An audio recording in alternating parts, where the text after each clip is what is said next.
nos frères ivoiriens. Nos frères ivoiriens, nous avons mis toute notre énergie, notre foi en vous.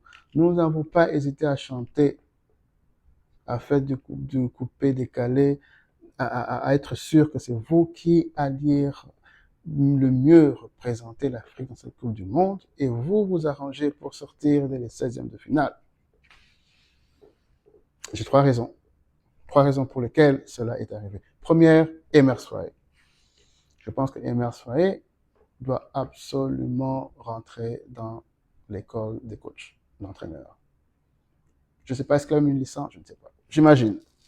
Parce que les choix qu'il fait, oh là là là là là là là là, comment continuer à utiliser Amad Diallo comme remplaçant, le faire entrer, le faire jouer 30 minutes? Impossible, impossible, impossible.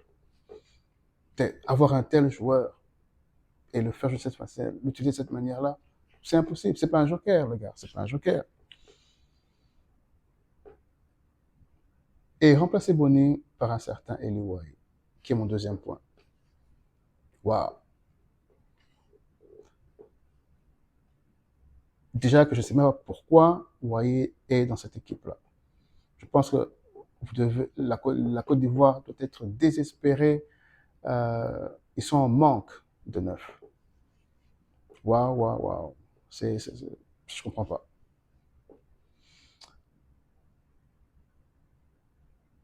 Cela est mon deuxième point. Faé est la première raison pour laquelle. La façon dont il fait jouer l'équipe, mais aussi surtout les joueurs qu'il met sur le terrain. Emerse Faé rentre à l'école pour apprendre comment être un bon entraîneur. Deux, la Côte d'Ivoire n'a pas d'attaquant de pointe. Elle ne sait pas jouer avec les faux neufs. Boni aura été tendre. Il a bien pu harceler les défenses adverses quand il le fallait, mais il est encore très soft. Il est encore léger. Je sais pas, j'ai trouvé léger, moi, dans cette Coupe du Monde. J'ai trouvé léger. Et le pire, c'est qu'on le remplace par un certain Eli Wahi. Eli Wahi est nul. Il est nul. Il est nul. Et l'action qui m'a le plus frappé, je n'ai certes pas d'image pour le montrer. Ceux qui ont vu le match se rappelleront. Le gars a eu une contre-attaque. Il a, je crois, eu la balle. J'ai encore l'image en tête, tellement ça m'a frappé, tellement ça m'a énervé. J'allais même casser ma télévision. Le gars, il a pris le ballon de son côté du côté dans la moitié norvégienne, et il est parti avec son contre. Ils étaient pratiquement en 3. C'était un 3 contre 3 dans ce contre. Et la défense norvégienne n'était pas organisée. Les 3 Norvégiens, ils avaient 2 qui étaient sur le joueur qui était sur la droite et l'autre qui était sur Eli Wahi. Sur sa gauche, Pépé était seul. Je ne me trompe pas. Moi, je me trompe. Ça devait être Nicolas Pépé. Il était seul. Il devenait à qui? Eli Wahi donne le ballon à la personne qui avait 2 joueurs. Et cette action-là s'est terminée comme ça. Le gars se retrouvait avec le ballon face à 2 joueurs. Évidemment qu'il ne pouvait pas centrer. Il a dû temporiser pour revenir en attendant qu'il y ait plus de soutien sur cette action-là. Cette action n'a rien donné. Et ce moment-là, c'était la Norvège menait déjà 2-1. Donc, c'était carrément l'action de l'égalisation. S'il avait donné de ce côté, au moins, bon, on ne sait pas. Je ne peux pas dire que c'était un but, mais au moins, l'action aurait été, le gars qui était là-bas, je ne pense pas qu'il nous aurait fait une grave. Vouloir contrôler. Je pense qu'il aurait eu l'intelligence de bien contrôler le ballon pour, s'il n'a pas le temps d'avancer, de se rapprocher du but d'Irlande, au moins d'essayer de frapper. Ça, c'est Eli Wahi. Ah, je pense que les Ivoiriens, vous devez regretter à l'air. Ah oui. Celui qui vous a donné la coupe en 2024. Vous devez vraiment le regretter. Et enfin, le troisième point, c'est la défense. La défense, elle a été nulle. Elle a été nulle. Elle a été nulle. Le deuxième but d'Haaland, c'était autre chose. Hein. Donc vous avez les trois défenseurs qui sautent sur un même, on laisse Haaland seul, qui d'ailleurs m'a donné l'impression d'avoir presque raté son geste.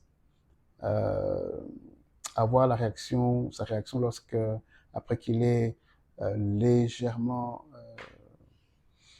mis le pied, il a fait un petit tape sur le ballon. Il a donné l'air de se dire, oups, je crois que j'ai fait une erreur, mais chance à lui, le gardien était trop loin. Tous les trois sont partis sur un même joueur, on laisse Erling Haaland tout seul. Bon, certaines personnes ont critiqué Franck Kessé sur cela. Pour moi, je pense pas. Je pense que le troisième gars, c'est peut-être Kosunu. Si tu vois les deux autres partir, ben, où est Haaland? Où est Haaland? Où est Haaland? C'est clair. Il n'y a rien d'autre à chercher. Voilà les trois raisons pour lesquelles je pense que les Ivoiriens ont perdu. Dommage, dommage, dommage.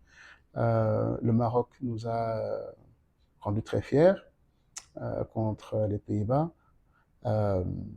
Et les Sud-Africains, bon, ça on s'en fout un peu. Ils ont aussi été hyper nuls. C'est un miracle qu'ils se soient retrouvés là-bas.